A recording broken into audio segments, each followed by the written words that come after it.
Do you know what today is? I think you do. I think you know it's Storyteller Tammany Day. Woohoo!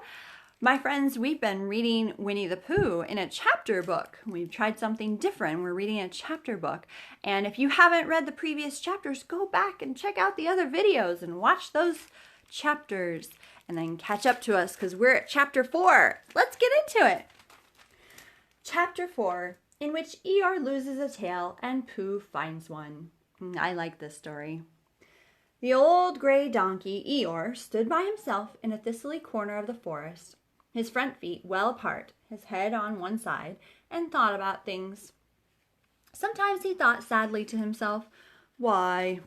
And sometimes he thought, "Wherefore?" And sometimes he thought inasmuch as which, and sometimes he didn't quite know what he was thinking about. So when Winnie the Pooh came stumping along, Eeyore was very glad to be able to stop thinking for a little in order to say, "How do you do?" in a gloomy manner to him. "And how are you?" said Pooh Bear. Eeyore shook his head from side to side. "Not very how," he said. "I don't seem to have felt at all for how for a long time." "Dear, dear," said Pooh, "I'm sorry about that.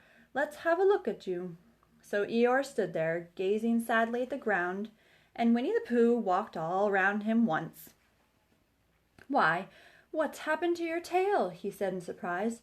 "What has happened to it?" said Eeyore. "It isn't there." "Are you sure?" "Well, either a tail is there or it isn't there. You can't make a mistake about it, and yours isn't there." "Then what is?" "Nothing." "Let's have a look," said Eeyore, and he turned slowly round to the place where his tail had been a little while ago, and then finding that he couldn't catch up to it, he turned round the other way until he came back to where he was at first, and then he put his head down and looked between his front legs, and at last he said with a long, sad sigh, "I believe you are right." Oh, poor Eeyore, he lost his tail. "Of course I'm right," said Pooh. That accounts for a good deal," said Eeyore gloomily. "It explains everything. No wonder." "You must have left it somewhere," said Winnie the Pooh. "Somebody must have taken it," said Eeyore. "How like them," he added after a long silence. Pooh felt that he ought to say something helpful about it, but didn't know quite what, so he decided to do something helpful instead. "Eeyore," he said solemnly, "I, Winnie the Pooh, will find your tail for you." "Thank you, Pooh," answered Eeyore. "You're a real friend," said he. "Not like some," he said. So Winnie the Pooh went off to find Eeyore's tail. It was a fine spring morning in the forest as he started out. Little soft clouds played happily in a blue sky, skipping from time to time in front of the sun, as if they had come to put it out, and then sliding away suddenly so the next might have his turn. Through them and between the sun shone bravely, and them and between the sun shone, and the copse which had worn its furs all the year round seemed old and dowdy now because beside the new green lace which the beeches had put on so prettily. Through copse and spinney marched Bear, down open slopes of gorse and heather, over rocky beds of streams, up steep banks of sandstone into the heather again, and so at last, tired and hungry, to the 100-acre wood, for it was in the 100-acre wood that Owl lived. "And if anyone knows anything about anything," said Bear to himself, "it's Owl who knows something about something," he said. "Or my name's not Winnie the Pooh," he said, "which it is," he added, "so there you are." Owl lived at the chestnuts, and oh, can you see Eeyore looking for his tail? An old world residence of great charm, which was grander than anybody else's, or seemed so to Bear, because it had both a knocker and a bell pull. Underneath the knocker there was a notice which said, "Please ring if an answer is required." Underneath the bell pull there was a notice which said, "Please knock if an answer is not required." These notices had been written by Christopher Robin. Oh, hold on. Christopher Robin, who was the only one in the forest who could spell. All right, so we see here, you can kind of wrote it out. It's definitely not spelled properly. but it is written.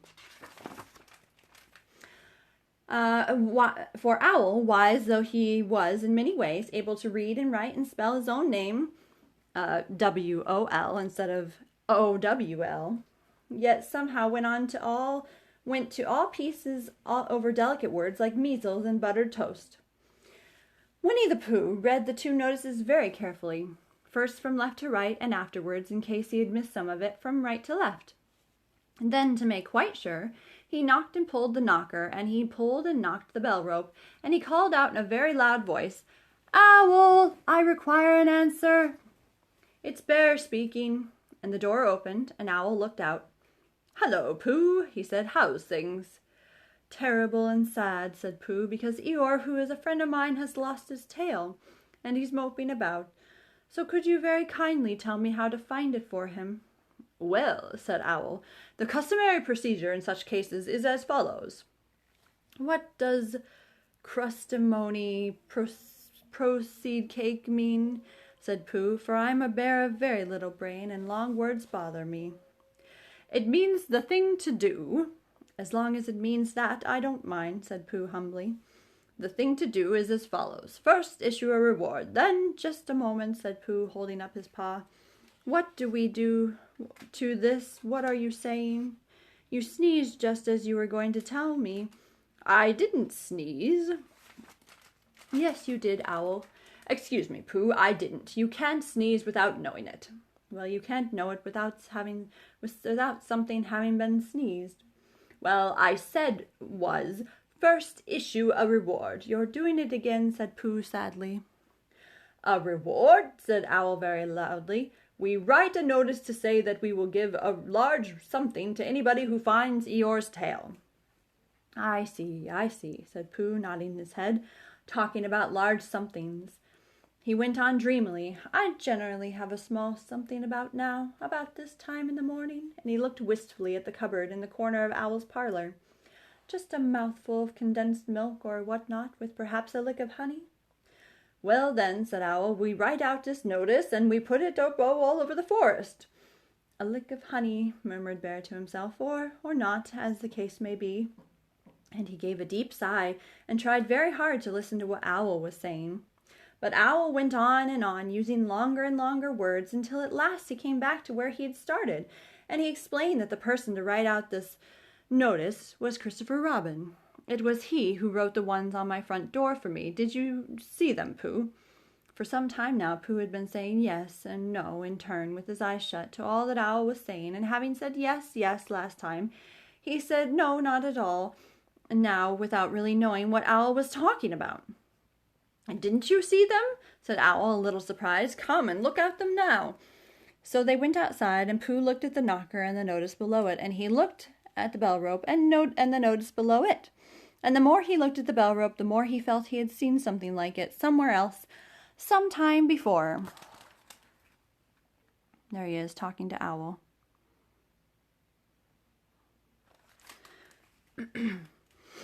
"Handsome bell rope, isn't it?" said Owl. Pooh nodded. "It reminds me of something," he said, "but I can't think what. Where did you get it?" "I just came across it in the forest. It was hanging over a bush, and thought at first somebody lived there, so I rang it, and nothing happened. And then I rang it again very loudly, and it came off in my hand. And as nobody seemed to want it, I took it home and—" "Owl," said Pooh solemnly, "you made a mistake. Somebody did want it." "Who?" "Eeyore, my dear friend Eeyore. He was fond of it." "Fond of it?" "Attached to it," said Winnie the Pooh sadly. So with these words he unhooked it and carried it back to Eeyore. Okay, so you can see Owl and Pooh at Owl's house, and Eeyore's tail as the doorbell. And carried it back to Eeyore, where, when Christopher Robin had nailed it on in its right place again, Eeyore frisked about the forest, waving his tail so happily that Winnie the Pooh came over all funny and had to hurry home for a little snack of something to sustain him. And wiping his mouth half an hour afterwards, he sang to himself, "Who found the tail?" "I," said Pooh, "at 1:45. Only it was 11:15, really. "I found the tail." So there's Christopher Robin putting the tail back on Eeyore. And there's Eeyore all happy because he has his tail back. And now we are at chapter 5. Oh, aren't those just lovely little stories? Just short little fun things. Silly old bear and Piglet and Eeyore and Owl that we met this time and Rabbit last time. So fun. Friends, if you enjoyed this, please hit the like button to let me know so that I know you're actually watching.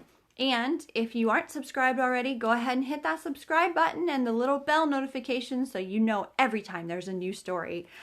I look forward to this so much. Bye-bye.